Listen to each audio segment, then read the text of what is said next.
আমি যখন বিপিপি ইউনিভার্সিটিতে কাজ ইন্টারভিউ দিই, আমি ইন্টারভিউ দিয়ে আমি মানে এতটা স্যাটিসফাইড যে এক্সামিনার খুবই ফ্রেন্ডলি ছিল, খুব ইজিলি আমাকে উইদিন 30 মিনিটসের মধ্যে ক্যাশ দিয়ে দিচ্ছে। এটা আসলে ইম্পর্টেন্ট। একটা ইউনিভার্সিটি বাংলাদেশি স্টুডেন্টদেরকে বাংলাদেশি হিসেবে যেই জাজমেন্ট এটা করতেছে না, ভালো স্টুডেন্টকে ভালোভাবে জাজমেন্ট করতেছে। অ্যান্ড বিপির রিকোয়ারমেন্ট আইএসসি 6.5/6 অ্যান্ড ওয়াইটিসি 7/6 দিয়ে অ্যাপ্লাই করতে হচ্ছে। অবশ্যই ভালো প্রোফাইল না হলে কেউ বিপিতে অ্যাপ্লাই করতে পারে না। আজকে আমাদের সাথে আছে ইয়াসমিন আক্তার আপুর ভিসা সাকসেস হয়েছে বিপিপি ইউনিভার্সিটিতে এমএসসি মাস্টার্স কোর্সে, এমএসসি ম্যানেজমেন্টে।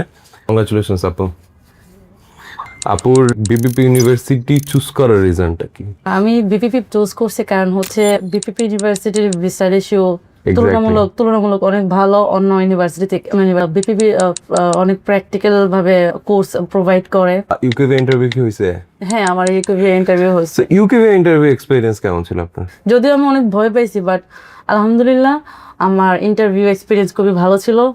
ইন্টারভিউ যেহেতু আমি ফুল ডিপোজিট করছি, ইউকেভিএ হলেও ভয়ের কিছু নাই। আপনি যদি ফুল ডিপোজিট করতে পারেন তাহলে তারা খুব ইজিলি আপনাকে প্রশ্ন করবে, কোনো পেঁচাবে না। এই বিষয়টা ইউকে এখন ধরতেছে যে এইটার কারণে ভিসা রিজেকশন অনেকাংশে বাড়তেছে। পড়াশোনার জন্য ইউকে কোনোদিন বন্ধ হবে না, এটা একটা চিরন্তন সত্য কথা। অ্যান্ড